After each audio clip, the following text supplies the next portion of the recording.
medieval society in the West, comparable to Hindu society, allowed people to check out of the game. It revered and encouraged hermits, monks, nuns, of various types of discipline. There's this difference, you see, for the West and India. You couldn't join the Brahmana caste, the priest caste, from some other caste. But in the European caste system, by becoming a priest or a cleric of any kind, you see, a cleric means simply a literate person. You could familiarize with any other caste once you're in that one. And so it was a wonderful way of rising in society. You could, from being a serf, go to being a priest, to being an archbishop, and consort with the nobility. It was the only way open to cross castes, you see. And because they were the literate people, it was through literacy and through universities founded by clerics that our caste system began to break. And we got the idea of choosing your own vocation and not simply following what your parents did. Now, I want to make an observation here about checking out of the game. This is not encouraged in contemporary society. Because the Catholic Church and the Episcopalian Church are very powerful minorities, they can still support monasteries and even hermits. But you can't be one on your own without great difficulty. Firstly, because you're a poor consumer.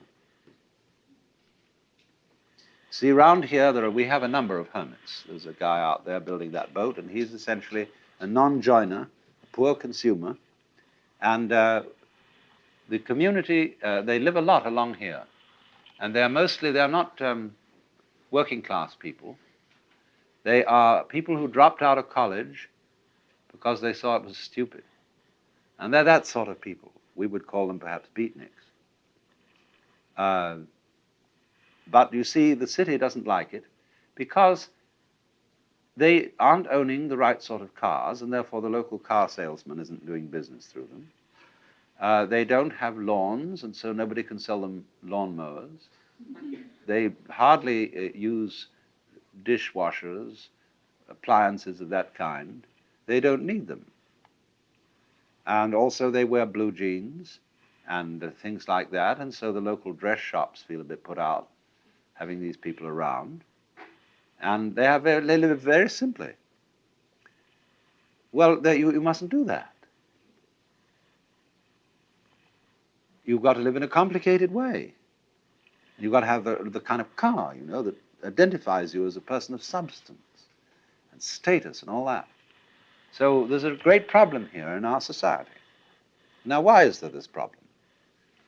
There's always a very inconsiderable minority of these non-joiners or people who check out of the game.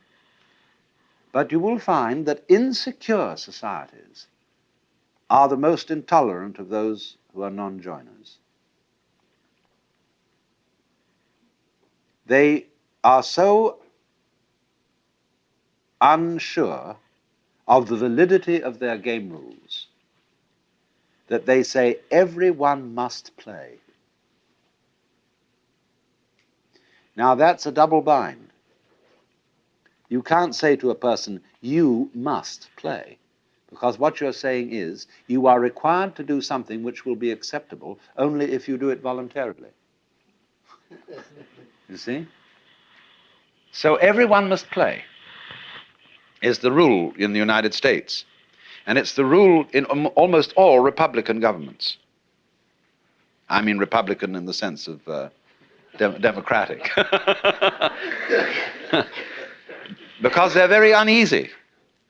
Because everybody's responsible. You mean you may try not to be and avoid it and say, oh, let the senators take care of it or the president. But theoretically, everyone's responsible. Now that's terrifying. See, it's all right when you know what's right. There is an aristocracy, there is the clergy, and they know what should be done, and they're used to ruling, you see. But now it's in your hands. You say, well, what are we going to do?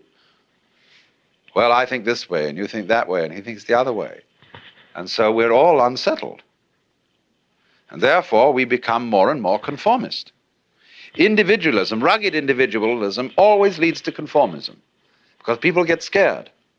And so they herd together, and it compounded with industrial society, mass production, etc. They all wear the same clothes, and they're sensible clothes that don't show the dirt too much.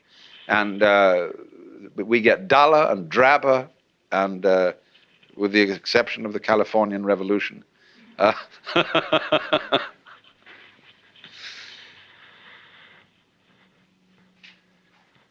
So the reason for this is, in a way, that democracy as we have tried it started out on the wrong foot. You see, in the scriptures, the Christian scriptures, it says everybody is equal in the sight of God. Now that's a mystical utterance. That means that from the standpoint of God, all people are divine and are playing their true function. And that is something that is true on a certain plane of consciousness. But come down a step and try to apply the mystical insight in the practical affairs of everyday life, and what do you get? You get a parody of mysticism. You get the idea not that everybody is equal in the sight of God, but that all people are equally inferior. And that's why all bureaucracies are rude, why the police are rude, and why you are made to wait in lines and are obstreperous income tax individuals and all that sort of person. Because everybody's a crook. Everybody's equally inferior. See, that becomes the parody of democracy. And that kind of society, watch out for it. It turns in a quick click into fascism because of its terror of the outsider. Now, a free and easy society loves outsiders. In fact, it's a little bad for the outsider's integrity, because he becomes a holy man, see? And people make salams and give him food and all that. They really take care of the outsider, because they know that man is doing for us what we haven't got the guts to do. That outsider who lives up there in the mountain is at the highest peak of human evolution. His consciousness is one with the divine. And great, just there is someone like that around. It makes you feel a little better. He has realized, he knows what it's all about. And so we need a number of those people. Even though they don't join our game, they tell us, you see, what you're doing is only a game. It's okay, I'm not going to condemn you, but it is only a game, and we up on that mountaintop are watching you. We love you, we have compassion for you, and but excuse, please, we aren't going to join. So that gives the community great strength, because it tells the government in no uncertain terms that there's something more than government. That's why wise kings kept not only priests, but court fools. The court fool is much more effective than the priest, to remind the king that after all he's human. And you know how in Richard II, where the fool is called the antic, the king says, within the hollow crown that rounds the mortal temples of a king keeps death his watch. And there the antic sits, scoffing at his state and grinning at his pomp, allowing him a little time to monarchize, be feared, and kill with looks. And then at last comes death, and with a pin bores through his castle wall, and farewell, king. See, always this reminder of the priest or of the antic to the royalty, to the government. You are going to die. You are mortal. Don't give yourself airs and graces as if you were a god. as king. You are only a representative of God. And there is a force, there are domains way, way beyond yours and way, way higher.